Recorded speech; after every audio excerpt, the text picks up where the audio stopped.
Cuando reinos de arena, mi corazón se cansó, pero en tu voz encontré descanso. Tu palabra me enseñó, en tu camino firme, mi casa se levantó. Yo y mi casa serviremos a Jehová. Aunque el mundo cambie, tú permanecerás. La voz en la puerta, tu pacto escrito está. Yo y mi casa serviremos a Jehová. Sobre la mesa hay esperanza, oramos antes del pan. Niños diciendo tu nombre, aprenden contigo a amar. Si toca el miedo en la ventana, tu paz viene a entrar. Bajo tus alas, seguros contigo queremos estar. Yo y mi casa serviremos a Jehová. Aunque el mundo cambie, tú permanecerás.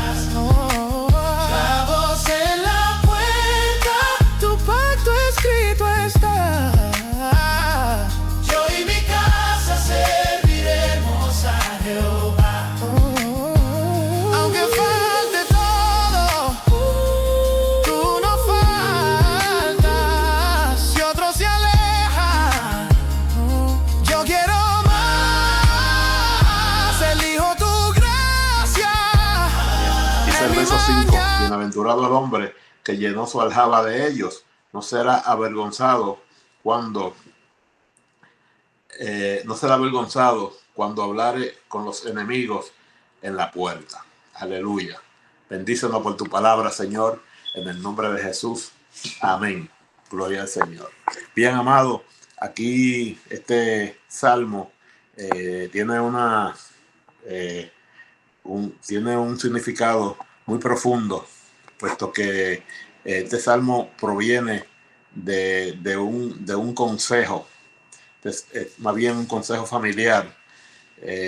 Como ustedes saben, el rey David, el segundo rey de Israel, él había tenido un reinado próspero a la presencia del Señor, puesto que el Señor le había dado grandes victorias. Y aparte de eso, el Señor le había hecho una promesa, puesto que él había decidido edificar un templo a Jehová.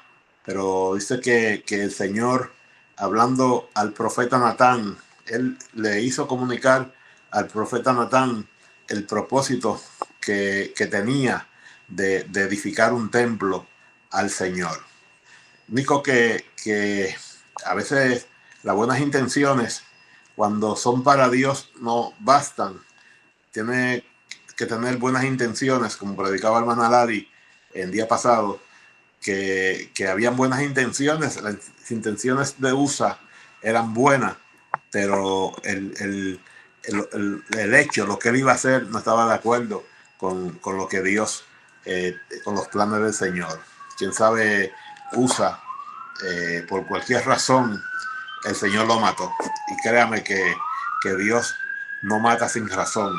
Algo había sucedido, algo había pasado, alguna experiencia, algo que no sabemos qué es, porque la palabra del Señor enseña que las cosas reveladas pertenecen a los hombres, más las no reveladas pertenecen a Dios. Este individuo, este soldado, este hombre, viendo que los bueyes tropezaban y que el arca del pacto se caía cuando el rey David estaba trasladando el arca, dice que él intentó sostenerla, y cuando quiso tocar el arca, cuando la tocó, dice que Jehová lo mató. Por tanto, aquel lugar se le puso un nombre, Pérez Usa, o sea, porque Usa pereció en ese lugar. Y las intenciones no bastan, sino tiene que haber en nuestras intenciones una aprobación divina.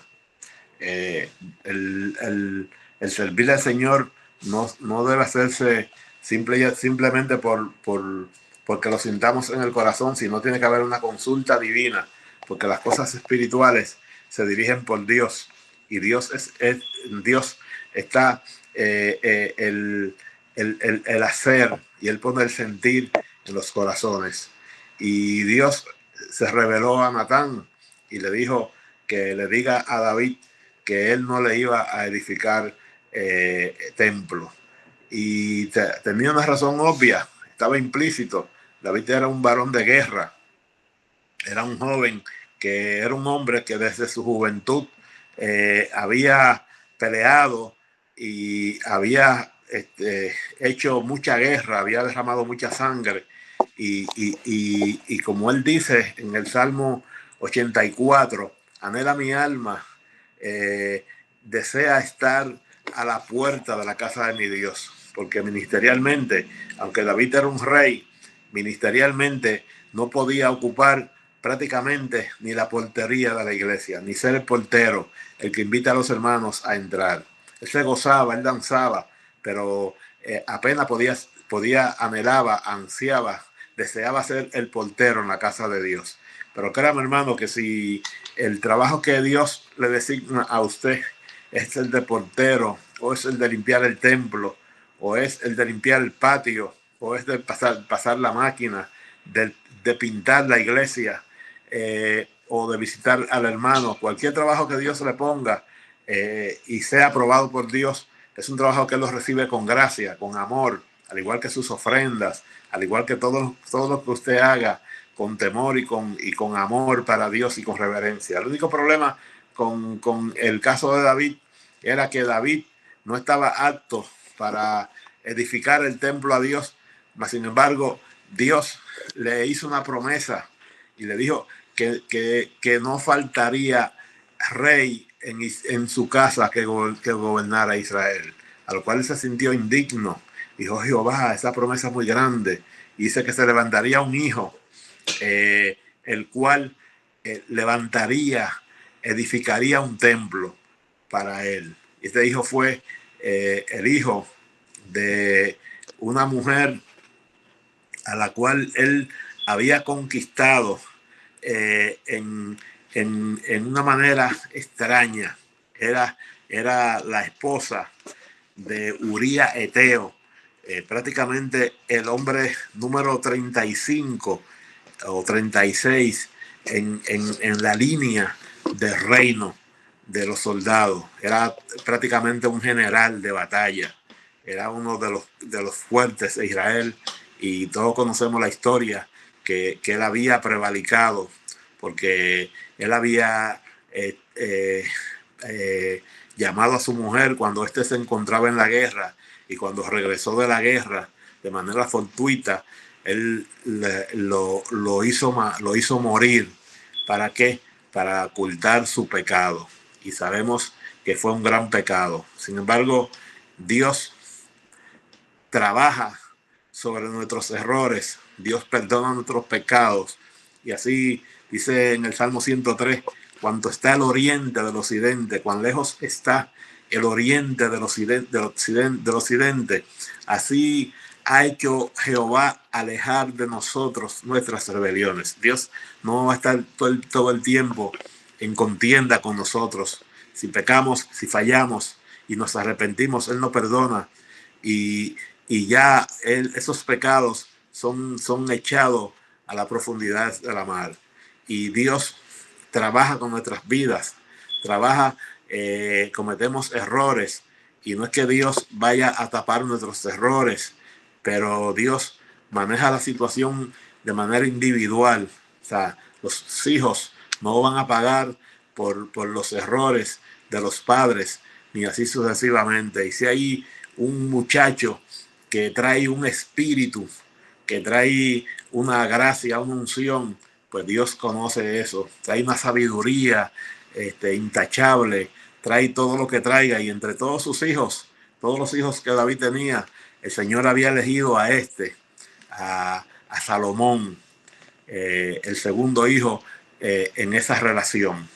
Y de este modo Salomón, todos conocemos que David sabía y le había prometido al profeta Natán que este sería el rey de Israel, a tal modo de que cuando el joven Adonías había convidado a Joás y al sacerdote para hacer proclamar Adonías, hijo de Salomón, como rey de Israel, profeta Natán se llegó a Besabet, madre de Salomón, esposa del rey, para que le comunicara al rey, el cual estaba en cama, porque ya David murió a los 70 años, y a los 70 años él era un anciano ya, hermanos. Con decirle que para ese tiempo tener 70 años equivalía a una segunda edad en este tiempo. Quien tenía 70 años en aquel entonces es como el que ahora tuviera 35 años. Él tenía 70 y parecía que tenía 100, porque había llevado una vida muy agitada y había llevado una vida muy acelerada, y esto provoca, hermanos, que los años se desgasten, y por eso tuvo tanta experiencia de la vida para predicar, porque David vivió una vida intensa, muy intensa, hermano. No quiere decir que para usted vivir más se relaje demasiado, pero a veces vivir tan intensamente, entonces nos corta los días. Entonces, David había convocado para que se preparara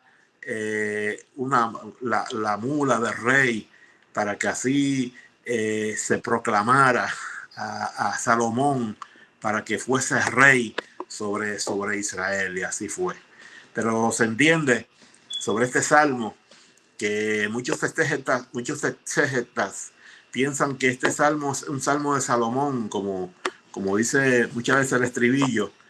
Yo particularmente tengo mis dudas, y pienso más que este salmo es un salmo, uno más como los salmos. Hay la mayoría de los salmos, a excepción del Salmo 90, los salmos 90, 91, 92, que son salmos de Moisés. Este salmo en particular, aunque se le atribuye a Salomón, pienso que es salmo de David, donde David le está dejando una enseñanza, un mensaje al joven rey. Sabemos que David le dejó algunos consejos antes de él ascender, antes de él subir a tomar su reinado. Y una vez tomó el reinado, le dio una encomienda radical acerca de Joás, acerca de Usai y unos individuos que se la debían al rey. Y en el caso de Joás, su sobrino, porque era hijo de Sabia, su hermana, general del ejército sanguinario que había matado a Absalón, había matado a Amasa, había matado a muchísimas personas inocentes. Este hombre, Joás, que era un hombre muy sanguinario, era una persona que sí quería sobresalir, pero tenía en poco la vida, valga la redundancia, humana a la hora de ejecutar. Él se sentía con el poder de eliminar a alguien, y no importa si él lo concebía, así era, aún el rey no estuviera de acuerdo. Y en este caso, Joás fue sentenciado, y él dijo: acuérdate de no permitir, no dejes que sus canas desciendan sin sangre a la tumba. Así que eso es un poema un poquito difícil de leer. No permitas que sus canas desciendan sin sangre a la tumba. Te lo encomiendo, que le dé un toquecito de ketchup al cabello ¿Por qué? Porque se lo había ganado, hermano. Y fíjate que este hombre fue muy pacífico, Salomón, cuando tuvo guerras, cual tuvo muchas riquezas, fue sabio en gran manera. Pero si algo, para que haya paz y para que las cosas se pongan en orden, si algo hay que hacer es enfrentar situaciones, porque si usted no las enfrentas, después ellas lo enfrentan a usted. A usted. Alguien una vez me dijo, en Puerto Rico, yo viví 20 años en Puerto Rico, y yo tengo una persona que me quiere mucho, me quiere muchísimo. Entonces, al quererme tanto, esta persona veía que yo tenía muchos problemas y siempre he sido una persona pacífica, pero tenía problemas y no porque lo buscabas. Y entonces él me dijo, pero Green, es que tú te buscas muchos problemas, ¿sabes? Porque las personas estaban bien, le iba bien, si había que pagar algo lo pagaba y si no, no lo pagaba. Pues, pero yo no tenía la misma el concepto de él. Si había que pagar, pagaba, si había que hacer esto, lo hacía. Entonces me dice, tú te buscas problemas. Y yo le dije, no, en verdad, yo no me busco los problemas, pero los enfrento. Así que los problemas hay que enfrentarlos, hermanos. La mejor manera de confrontar los problemas es dándole la cara. Amén. No son con analgésicos, no son bajando la presión, no es buscando el lado amable, sino muchas veces hay que presentarle la cara al problema, darle el frente y, como dicen en el campo, donde se mata la vaca, ahí también se pica, se desolla. Bien, amado. Y entonces, este hombre en su reinado tuvo que empezar eliminando a Joás, su tío, entre otras muertes que tuvo que hacer, y sentenció a Utai a que no saliera de la ciudad, y también fue encontrado y lo mató. Pero si algo más él tuvo que hacer, fíjense que no tuvo guerra, pero algo tuvo que hacer rápido antes de empezar a reinar. Él tuvo que enfrentar a su propio hermano, a su medio hermano, ¿verdad? Adonías, el cual no tan solo había intentado quitarle usurpar su reinado, porque para aquel entonces los hombres, los reyes, eran muy sanguinarios y era muy peligroso que un rey que no conociera a Dios tomara un reinado, porque era capaz, y así lo hacían, de eliminar cualquier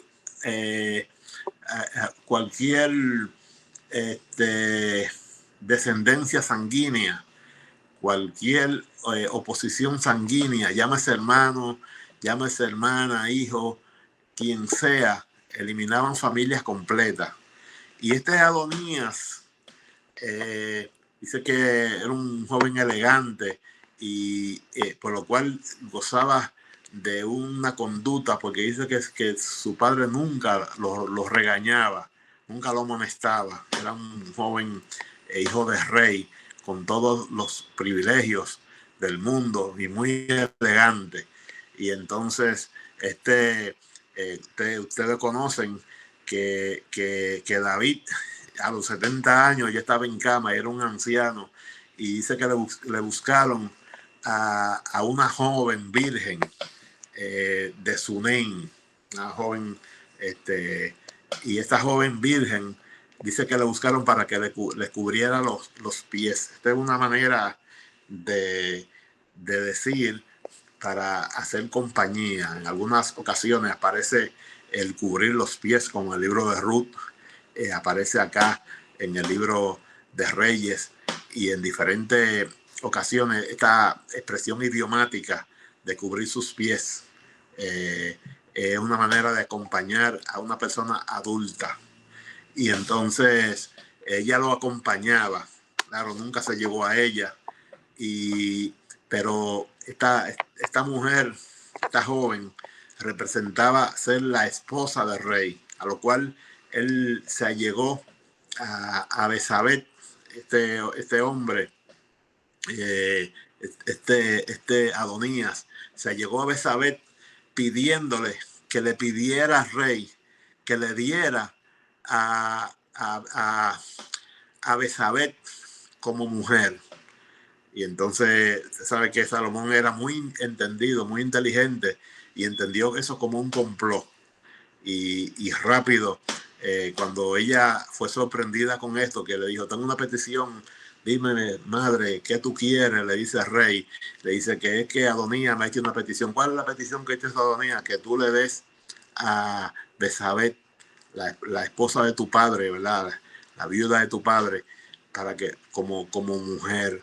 Y entonces él entendió de que pretendía el reino y empezó eliminándolo. Dice que lo condenó a la muerte, y así mismo fue muerto ese mismo día, porque para que las cosas estén en orden hay que enfrentar las situaciones. Y siendo así, en este consejo del Salmo 127 entendemos que fue un consejo del mismo rey David, y que es un salmo de David.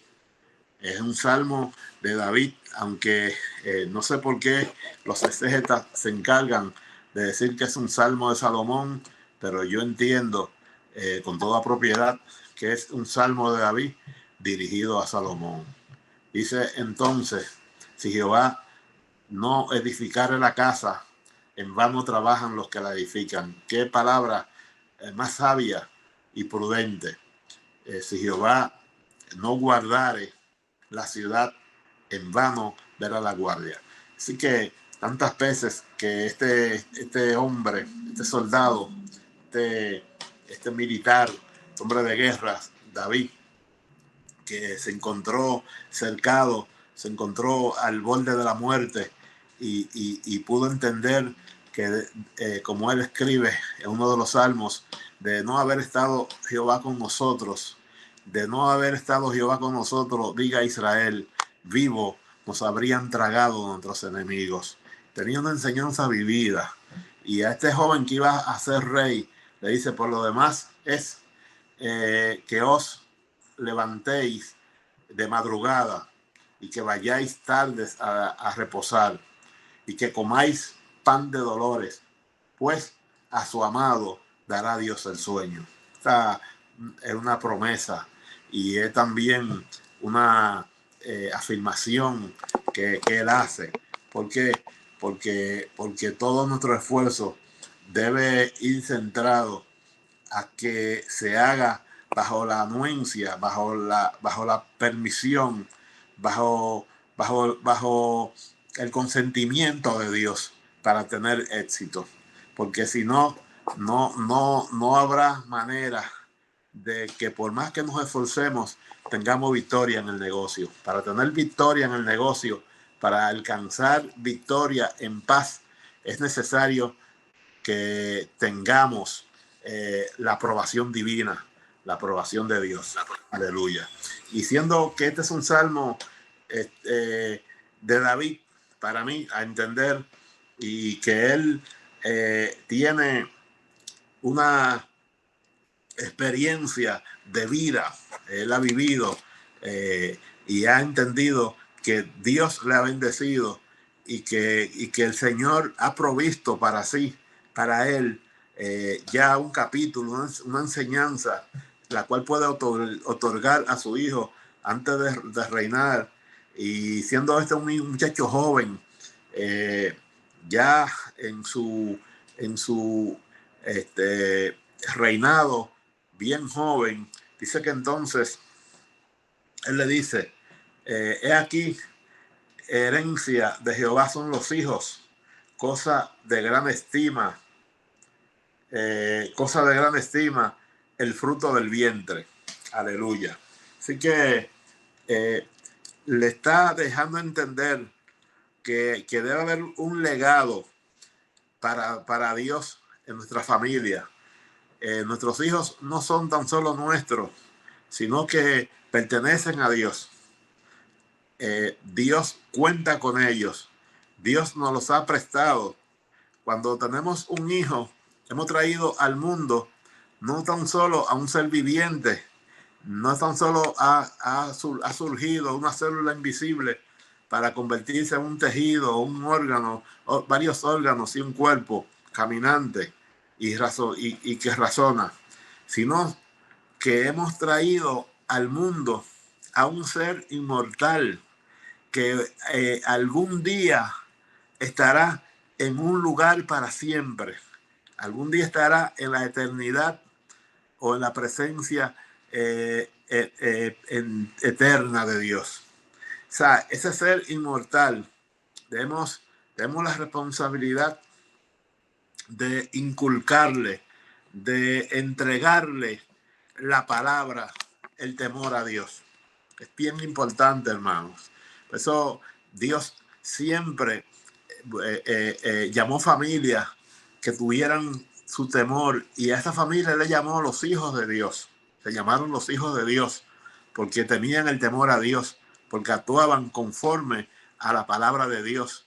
E incluso en el libro de Génesis, el capítulo 6, dice que viendo los hijos de Dios, que las hijas de los hombres eran hermosas, dice que se allegaron a ellas. Dice que los hijos de Dios no son los ángeles como tienen algunas doctrinas, porque los ángeles no engendran, no son engendrados, sino los hijos de Dios era la línea de los hijos de Set, que a su vez era la línea que pertenecía a Abel. Y los hijos de los hombres eran los hijos de Caín, aquellos grandes hombres de la tierra que hicieron los grandes inventos y los grandes negocios. Entre ellos, el primer instrumento de música que se hizo fue la flauta, y fue un descendiente de los hijos de Caín. Y luego los grandes ganaderos de la tierra y los grandes hombres de renombre de las cosas cotidianas pertenecían a la línea de los hombres. Y entonces en esa misma línea estaban los hijos de Set, y de los hijos de Set, de esa descendencia, dice que también estaba Enoc, que caminó con Dios, y dice que fue amigo de Dios, y fue traspuesto y vivió 365 años. Dice que Dios lo tomó y se lo llevó sin ver muerte a este Enoc. Y así a su vez también siguió la descendencia de Matusalén, de Noé, y toda esa descendencia, esa familia que se llamaron los hijos de Dios. Y en el capítulo 6 dice que viendo los hijos de Dios que las hijas de los hombres eran hermosas, se llegaron a ellas, y entonces se dio una condición biológica en la célula, en la glándula pituitaria de los individuos, por lo cual la glándula pituitaria, la glándula del crecimiento de los individuos se dislocaron y se hicieron grandes, hombres extravagantes, porque si el enanismo es un defecto pronunciado, también el gigantismo también es un defecto. Así que es mejor no ser muy calvo ni con 2 pelucas, hermano.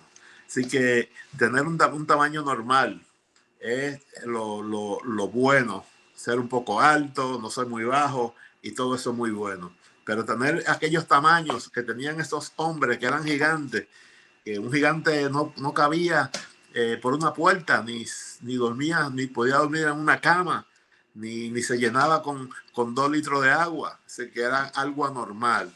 Amén. Entonces dice que siendo que esto sucedió así, dice que Dios se arrepintió de haber hecho al hombre. Por tanto, nuestros hijos tienen que mantenerse siendo herencia de Jehová. Aleluya. La primera señal que tiene un joven para saber si su cónyuge es la voluntad de Dios, que sea su cónyuge. La primera señal que debe tener es que sea creyente, que pertenezca a la familia de Dios, esa es la primera señal. No puede usted ir a convertir a alguien para que el Señor se lo arregle.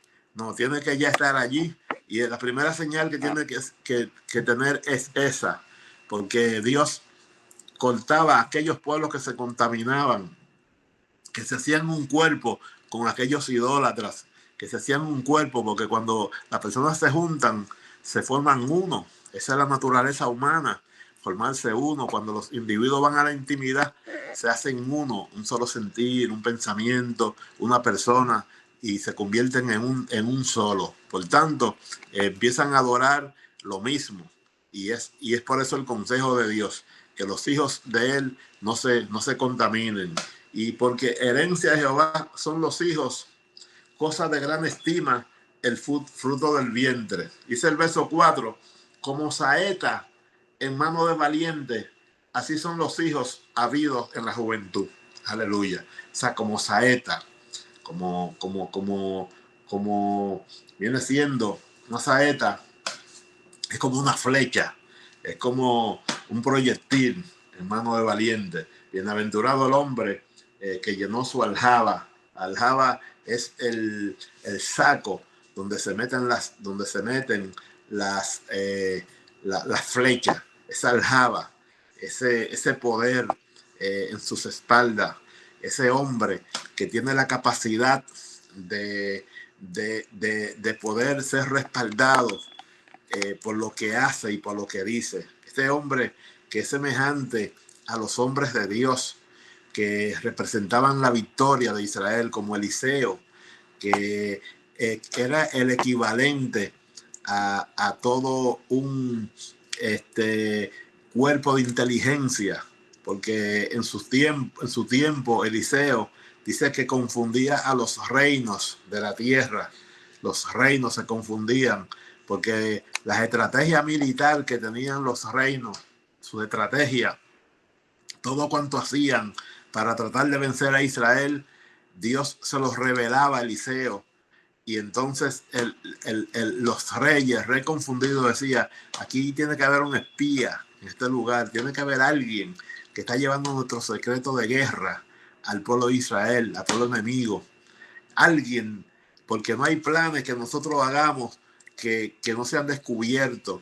Y no hay cosas que aquí hay un espía. Y como dicen en el campo, por mi madre que hay un espía aquí.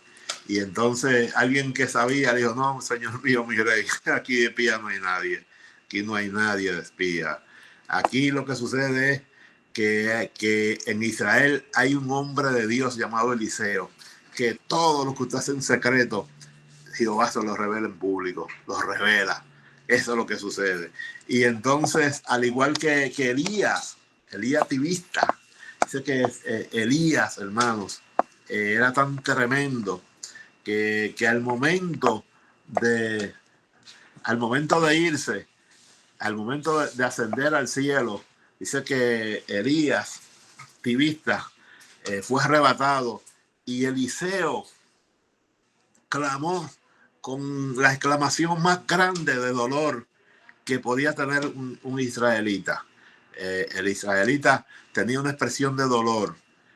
Siempre hay expresiones que caracterizan a los pueblos. Hay expresiones idiomáticas, hay expresiones corporales. Y una expresión idiomática y corporal era que cuando el pueblo de Israel, cuando un israelita se rasgaba el vestido, rasgaba su vestido, esto significaba que sentía un dolor de muerte, sentía que el corazón se le rompía. Pero esto se llevaba más al extremo, al grado superlativo, cuando un israelita se rasgaba el vestido y decía la frase, Padre mío, Padre mío. Eso significaba que el dolor era un dolor de muerte, un dolor intenso. Y así cuando Elías fue arrebatado y fue llevado al cielo, Eliseo, de manera intuitiva, sin pensarlo, le surgió esa expresión de dolor y un adjetivo, un calificativo. Aleluya. Y ya para concluir, esta expresión fue rasgar su vestido, exclamar Padre mío, Padre mío, y el adjetivo carro de Israel. y sus gentes de a caballo. Aquí termino, mis amados. Esta expresión, si usted la lee literalmente en las traducciones modernas, pues carro de Israel y su gente de a caballo. Pero si usted la trae del griego y la lleva a la traducción original de la expresión, lo que él está diciendo, Padre mío, que para Israel tú eres como un ejército de carro a caballo, de carro de caballo. O sea, ¿sabes qué quiere decir esto, mis amados?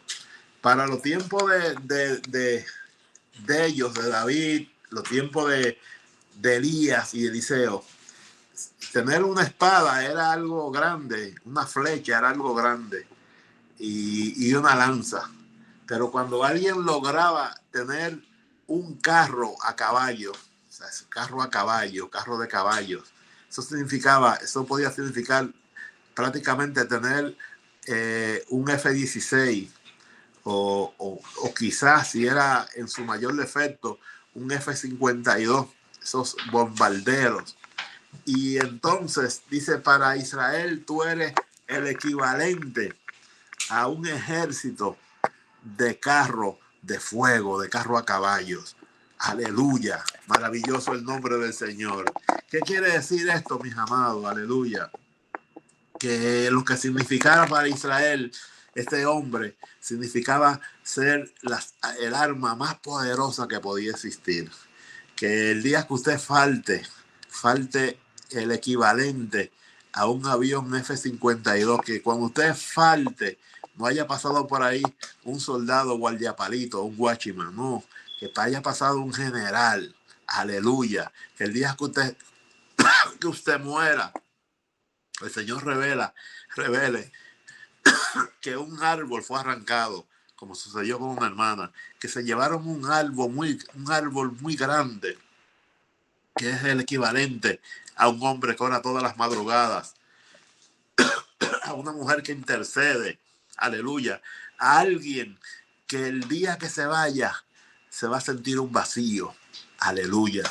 Precioso el nombre del Señor. Sea usted, aleluya, como saeta en mano de valiente, y bienaventurado el hombre que llenó su aljaba de esto. El Señor le siga bendiciendo, mis amados, que nuestro pasar por la vida no sea sencillo, sino que tengamos personas de renombre para la gloria del Señor. Aleluya. Bien, amados, así pasamos al coro de las ofrendas en las 7:5 Martin Luther King, niños diciendo tu nombre, aprenden contigo a amar. Si toca el miedo en la ventana, tu paz viene a entrar. Bajo tus alas seguros, contigo queremos estar.